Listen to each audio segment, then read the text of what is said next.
how's it going? My name is Jay and welcome to the channel.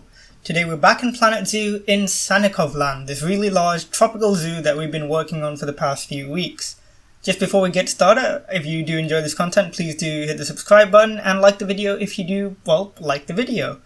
And I also want to say thanks so much to everyone for the response on the last video, the last episode of Sannikovland. I've had some really great response to it.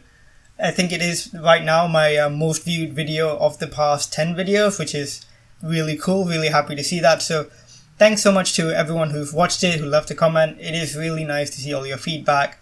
And it makes me just really happy to know that you enjoyed watching the video and enjoyed learning a bit about the animals and kind of just watching my process and how I build it. So yeah, thanks so much guys. And yeah, without further ado, let's get into today's episode. What we're going to do for today's episode is we're going to be introducing our first carnivore to the park, namely the jaguar. Now, the jaguar is definitely a bit of a fan favorite for people in the South America pack. It's not my personal favorite just because I kind of prefer the giant anteater. I think that's just such a cool animal. But it doesn't mean I don't like the jaguar. I actually really think it's pretty cool. It's just not my favorite. But it definitely is for a lot of people. And for good reason. This is a very cool animal. This is the most arboreal big cat we have so far, so it is the most likely to use climbing frames, use trees to climb on, and I can say from experience using it in the game that they really do climb a lot. Like whatever climbing frame I give them, they are on it all the time. They in fact try to climb a lot of the trees that I put in there. Not all the trees in the game are climbable of course, but the ones that are made really good use of. Is that English? I don't know if that was the right sentence, but you know what I mean. In any case, today we're building their habitat, and because they're such an arboreal species, I really wanted to make use of elevation, terrain changes, lots of rock work. This is going to be a very rocky habitat. I'm going to make use of a lot of logs, a lot of climbing structures, and of course a lot of foliage because jaguars do love the dense rainforest. And speaking about jaguars and, what they love and stuff like that, how's about we get into the species profile for today's episode? So, let's get started. I'll just pop it up on screen. So here is the jaguar, or Panthera onca. So Panthera is the genus that includes things like tigers, lions, all sorts of big cats essentially. So like for example a tiger would be Panthera tigris, lions Panthera leo. A jaguar is Panthera onca. The word onca is kind of derived from the word ounce, which is I think a European term for like snow leopards and stuff like that. But obviously this isn't a leopard, and we'll get into that a little bit in a little bit. But first off, let's talk about the jaguar's general stats. So as far as the IUCN is concerned, these guys are near threatened. They're not quite endangered yet, but they are unfortunately on the way. Their main threats include forest fragmentation, which is thanks to deforestation essentially creating isolated pockets of forest, which make it very hard for jaguars to kind of traverse and find mates and essentially reproduce, and then obviously the numbers go down a little bit unfortunately. They are also hunted generally for their skin and for traditional medicine and stuff like that, but that isn't the main cause anymore. That used to be a lot worse, but now a lot of jaguar habitats are protected, so poachers are not as likely as they used to be to hunt these guys down, so that's a bonus. As far as the size is concerned, they are pretty big. They're in fact the third largest big cat in the world. So they get up to about 150 kilograms at the largest, and about 2.6 meters long including the tail. So these guys are really big.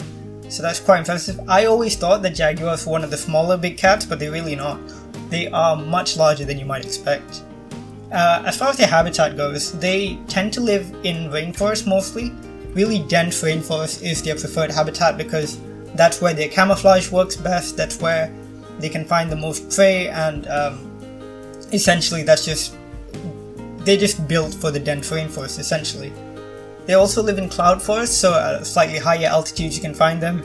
They also occur occasionally in grasslands and wetlands, and because of that they have been known to actually occur right up Central America and almost up to the US itself. In fact, there have been sightings of jaguars occasionally in the really southern parts of the United States, so things like New Mexico. So that is really interesting as to how far they actually end up ranging. moving on to their lifespan. Like a lot of big cats, these guys live up to about 15 years, which is kind of the average for most cats in general, not just big cats. I'm talking even domestic cats live up to about that, which is very interesting that their lifespan doesn't change very much depending on size. As far as their diet goes, they are very opportunistic animals. They eat anything from fish to turtles to capybara, peccaries, which are like wild boars, deer. They are very occasionally seen even hunting tapirs, which are like huge. And really famously actually, they've been seen attacking crocodilians like caiman. So there's been a few like viral videos where you can see jaguars actually dragging caimans out of the river to eat them, which is just mind-blowing because caimans are powerful animals too, and they are their own, apex predators in their own right. So having these two, like, essentially very powerful predators come into contact with each other and then have one use the other as prey is really impressive.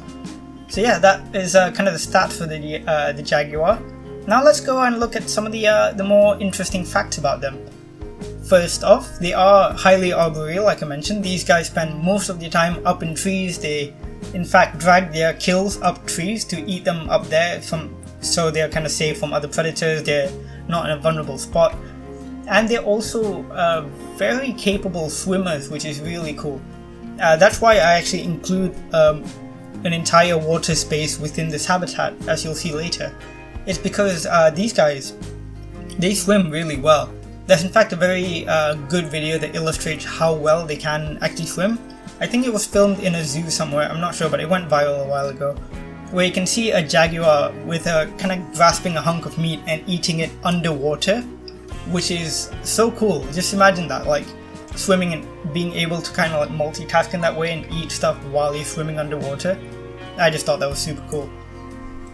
Another really cool fact about these guys is they have the single most powerful bite force to body size ratio of all the big cats. So I thought that was just really interesting, considering they're not the biggest species. Obviously they're not like the size of Siberian tigers or anything like that. They're still pretty big, and they've got a really robust skull and extremely strong jaw muscles. So they've got this incredibly strong bite force, which has been proven time and time again when you see them hunting turtles. There's even been records of them waiting up big beaches to attack sea turtles, which are, huge, like leatherbacks, which is really impressive. I think that's quite cool. So as far as being a predator goes, these guys are really dope. Like I said, they're the largest big cat species in the world. Very cool animal. One interesting behavior they have is that when they go fishing, they can actually use their tail of theirs to kind of dangle above the water and use it like a lure to attract fish. So that's pretty intelligent, I think.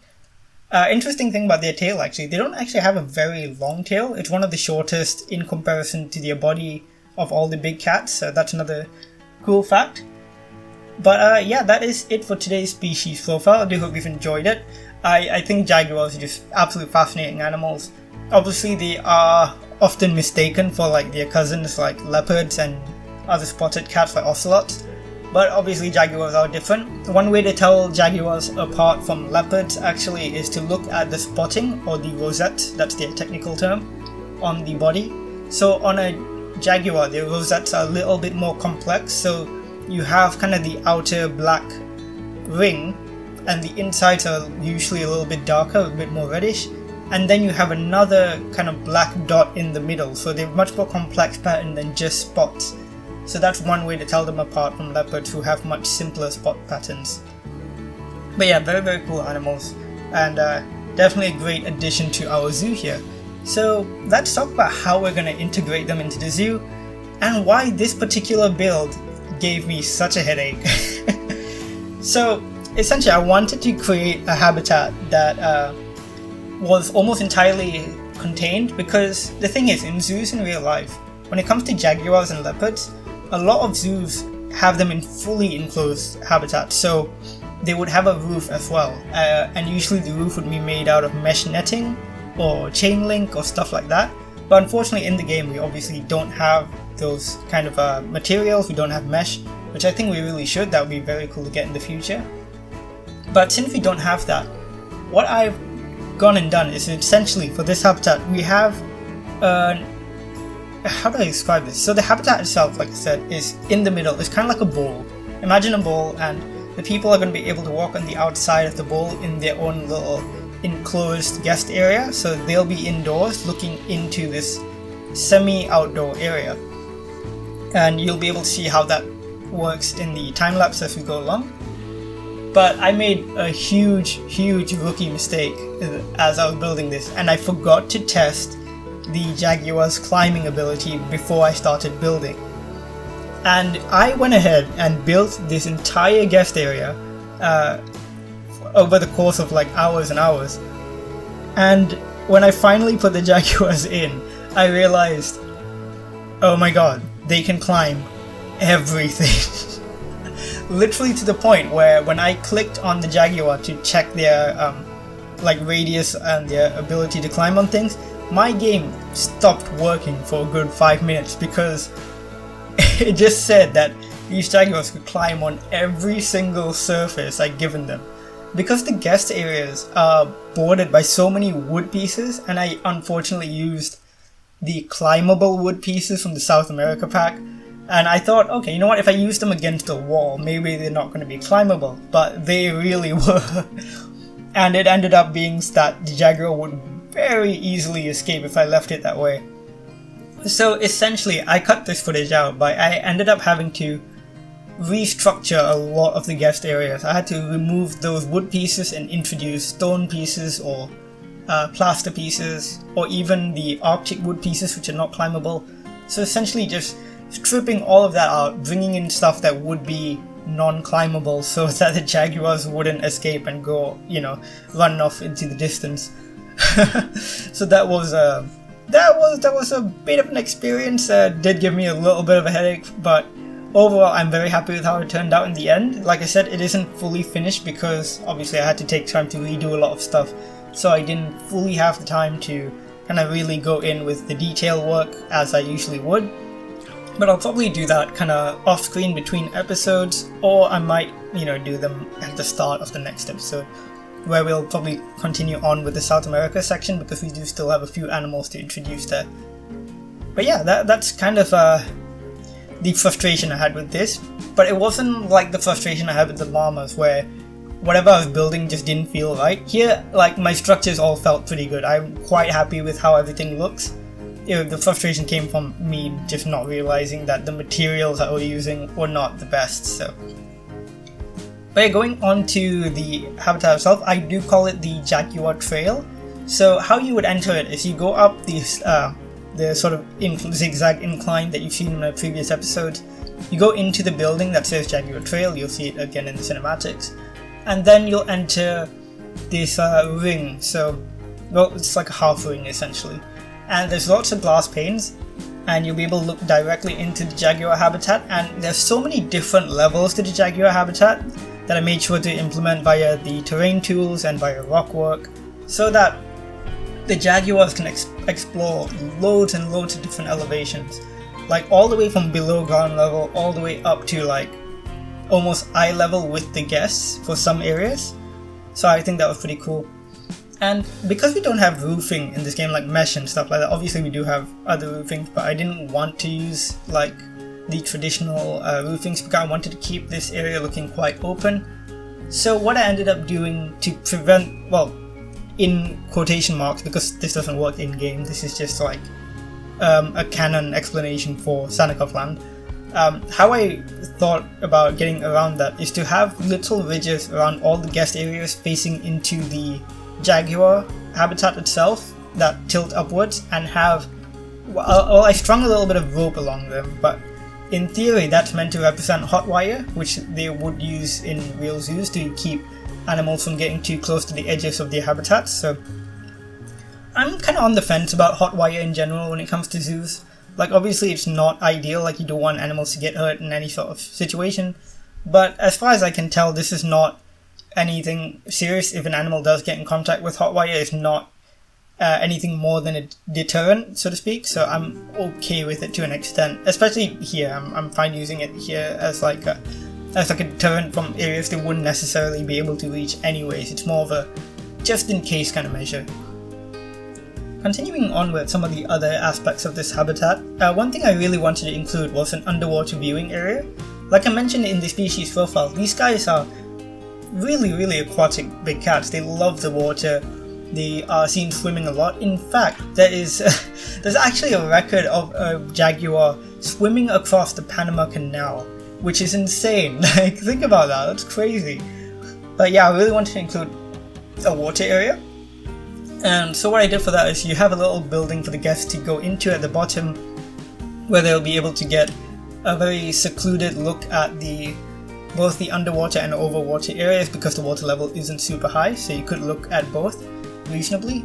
And the jaguars do use the water area a decent bit, so you'll see in the cinematics what the view is like, and I think it's super cool seeing a big cat like swim from a different angle that you wouldn't necessarily usually see. The underwater viewing is actually inspired by a couple zoos I've seen who do that for their jaguars, so a very cool idea, I think, and I'm very happy that it turned out as good as it did. Apart from that, some of the other aspects of this habitat include the climbing structures.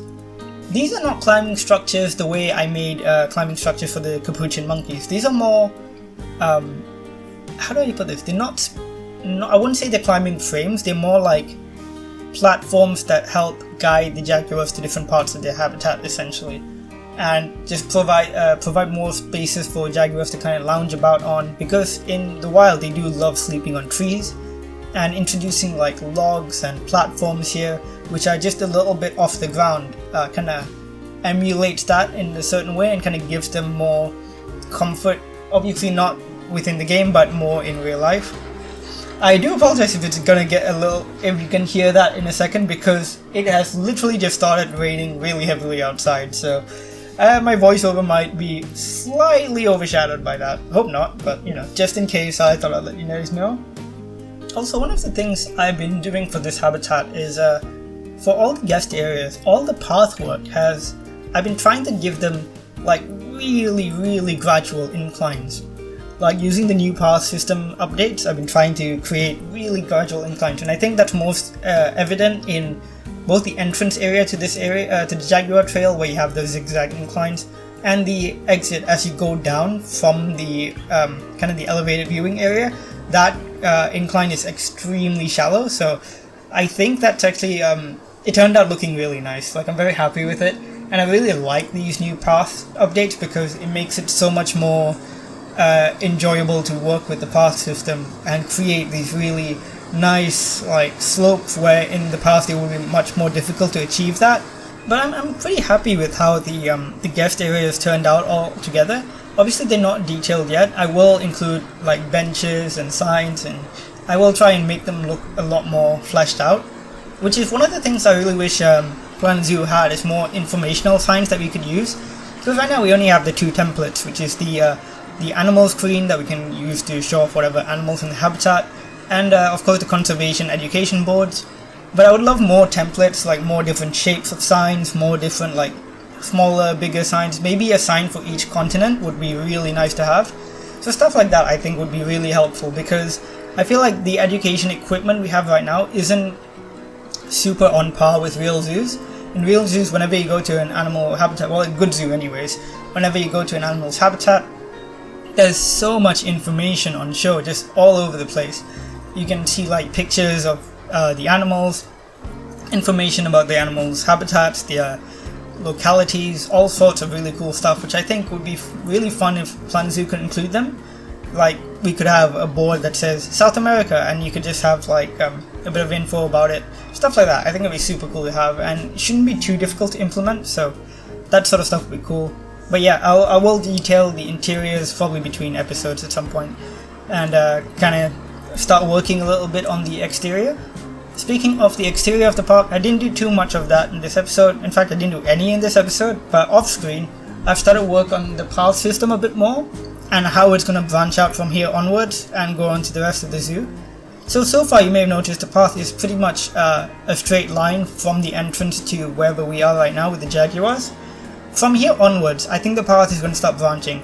You'll be able to turn right or left, and if you turn left, there will be an option for you to turn back towards the entrance, but the right or left divergence is going to start the main loop of our zoo. So if you go right, it's eventually going to go on a massive loop and take you right back to that initial left divergence, if that makes sense, because most zoos do work in a loop kind of fashion.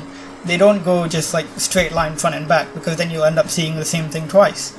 So having a loop like this, I think, makes it a lot more realistic, and also gives you a chance to really choose the way you want to explore the zoo. So you could go left first, you could go right first, etc. So that sort of thing.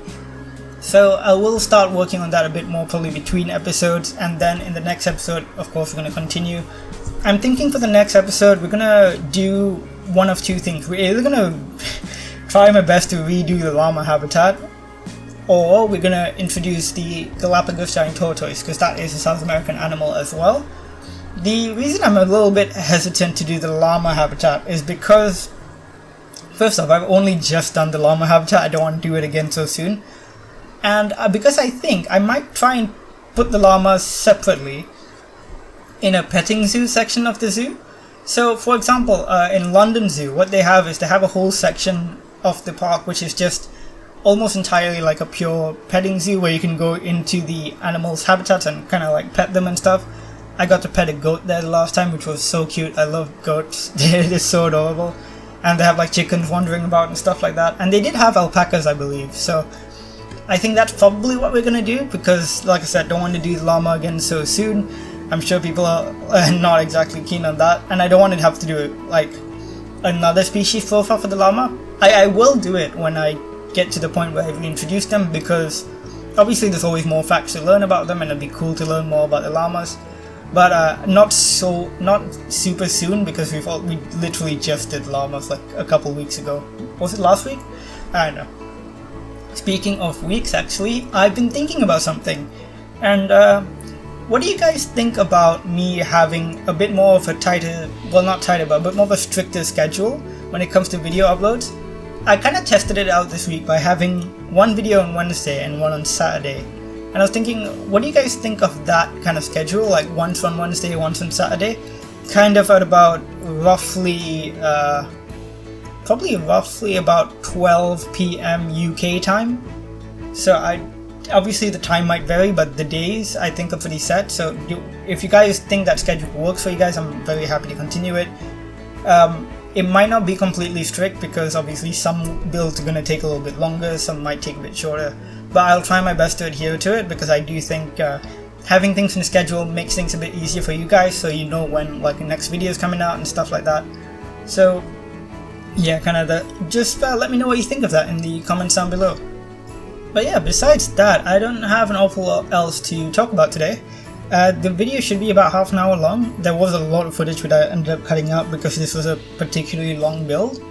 A lot of detail work took up most of the time, so like putting in the wood pieces and kind of orienting them in the right way, which is all kind of the stuff that I ended up changing anyways, but you know, I'm not bitter about it. I'm totally not, you know. It's just one of those things, isn't it? You can't do but I'm just gonna try not to do that in the future, basically. That's kind of it.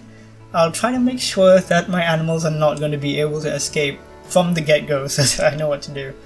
Oh, speaking of which, there's something I did forget to mention. I made a backstage area for the Jaguars that connects up to the, like, what I mentioned in previous episodes about having a central spine for the staff.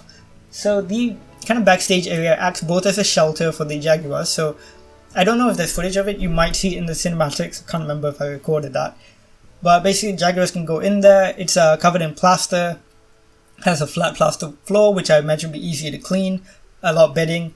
And it has 3 sets of pseudo fences. So they're not real fences, obviously. They don't work within the game. But in my headcanon, they're fences that zookeepers can use to separate out the animals. So that, for example, if you get the Jaguars in there, you can close one fence and then kind of go around where the Jaguars are, clean up the habitat and leave without having to be in contact with the animals themselves. So a lot of zoos do this, especially for big cats. They need to be super careful with these things. And I kind of modeled mine based on this tiger rehabilitation center I went to. I mentioned in the previous episode with the company I'm interning with that they went to film there. And I kind of actually based a bit of this habitat, the look of this habitat on there. I made the foliage really dense because at the end of the day, when it comes to big cats, they are pretty light-footed. They're not going to trample everything or eat all the plants like elephants would, obviously, because they're not vegetarians. But I think it works out because it helps the big cats, like the jaguars here, for example, feel a lot more comfortable and safe. And thanks to the elevated platforms, the zookeepers will be able to know where the animals are at all times, regardless of the foliage density. But it does feel like the jaguars have enough privacy, so I think it's a decent compromise there. But yeah, that's about it for today's episode. Please do let me know what your feedback is for this one, because even though I really like how it turned out, I am more than open to hearing you out. If you guys like it, if you don't like any aspects of it, if you think I could improve certain things, think I maybe went a bit overboard with this one, because I do feel like I maybe went a bit over the top with the like the amount of pieces I used and stuff. So my performance in the game is starting to suffer, actually. Like when I'm placing down items, I can see that the frame rate is dropping a little bit, so I'm going to try and keep an eye on that and maybe do a few more simpler builds for the next few. But I thought, for the Jaguar, as this really, impressive, majestic animal, it deserved a bit more love to the habitat, because, it would be a big ticket animal for the zoo. A lot of people want to see it, so yeah, I thought I'd just go for that. But yeah, I just said that several times. But yeah, oh my god, I get into these moments where all I can say is like, but yeah. Anyways, thanks so much for watching, guys. Again, leave a comment down below, again, with any feedback you might have. Tell me what your favorite part of today's build was, if you enjoyed it. Leave me suggestions for future builds. That's super important as well, because I do listen to you guys' suggestions, and if they're really interesting, or if I got a bit of inspiration from it, I will use it in the future as part of Sannikovland. And of course, like the video if you liked it, subscribe for more similar content, and as always, I'll see you guys in the next one. Bye!